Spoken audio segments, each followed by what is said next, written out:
I'm Dante Fitzpatricksimmons, and I'm here to tell you the true history of Chicago. Now, we all know that the 40s was pretty fucked up, right? They didn't have air conditioning, they didn't have televisions, but they did have a lot of Nazis, yeah. But one good thing that came from the 40s was motherfucking deep motherfucking dish motherfucking pizza. That's right. I remember when I used to be able to have pizza, but I got diagnosed recently with rosacea and lactose intolerance. Either I'm breaking out or I'm breaking out on the toilet. Well, it wouldn't be breaking out on the toilet, it'd just be me just sitting on the, I don't know why I said it that way. Whatever.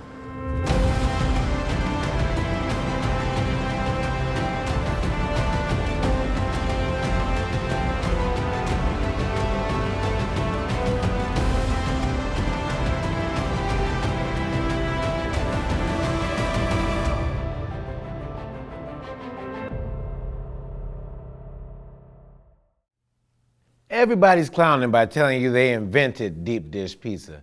They're big fucking liars. Here's the true story. This dude and his wife were living in an apartment on this corner of Wabash in Ohio. They lived above an empty bar and found some assholes were going to reopen it. His wife said, "Hey, Ricky." Okay, I should tell you. Dude's name was Rickey Riccardo. It was the same as the character on I Love Lucy. Look, I can't, can I do that? Can I do the impression or is it problematic? I don't even know that he was really doing an accent.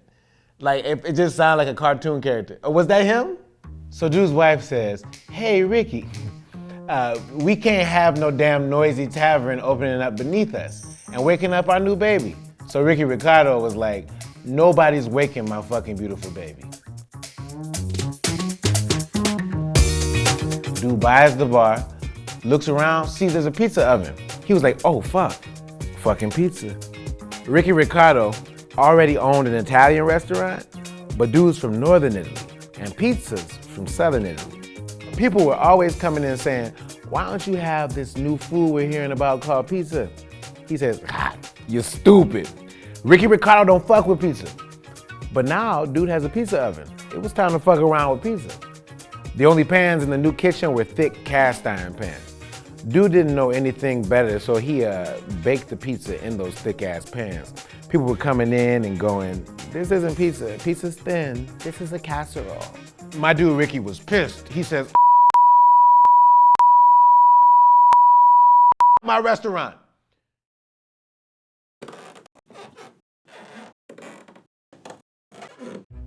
Ricky was losing money. This Texas beer distributor guy named Ike Sewell came in and said, "Look, my guy, people are scared of your food. Let me be your partner, and I'll help you market it." Those two dummies stood out on the street corners handing out free slices of deep dish pizza to people leaving work. Ricky had another problem though. These pizzas took too long to cook. One of the cooks was this lady, Alice Mae Redmond, a black woman from Mississippi. She said, "This crust is stupid. It's rubbery and it takes an hour to cook. You're all stupid, and this pizza is stupid." She said, "You need to be cooking it like a biscuit." Ricky said, "Alice Mae, you got some splaining to do." You get it because it's Rickey Riccardo? I don't know if that's problematic. She slapped him upside his head, then fixed the whole damn recipe with her biscuit recipe.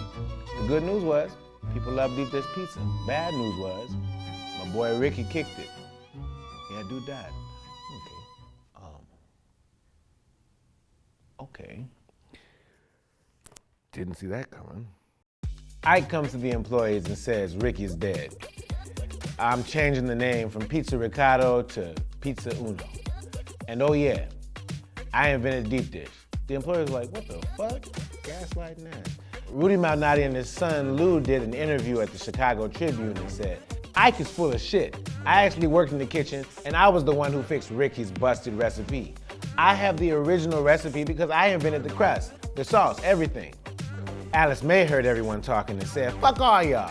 I'm just like one of those characters on Hidden Figures. I'm a black woman who came in and saved the day and I get no credit."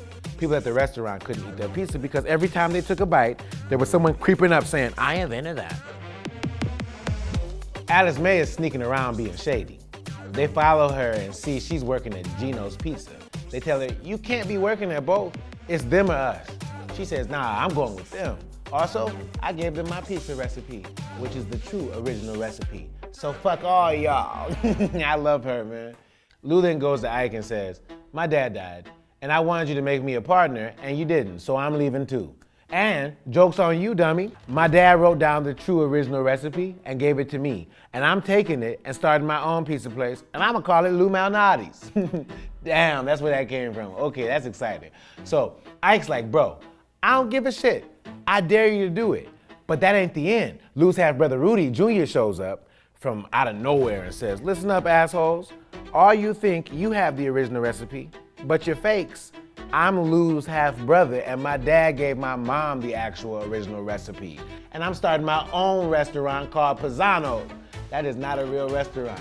I'm not including that one in the lineup. So, Pizzeria Uno's, Lou Malnati's, Pisano's fake, and Gino's all say they have the original pizza recipe, and that they're the ones that created deep dish pizza. And that's the true history of deep dish pizza. So, who actually created deep? I don't know. I'm reading it and learning just like you. And honestly, if you was paying attention, you would find out that it was Rickey Riccardo. Yeah, that's so funny still. Still so damn funny, but he is dead, and I shouldn't be laughing about that. He did die. I hope it wasn't pizza related, because that really changes things. I feel like if you have a lot of deep dish pizza, you can't help but kind of indulge. He probably gores himself to death on pizza, if that's honest. I don't know. If you eat a lot of pizza, you can die.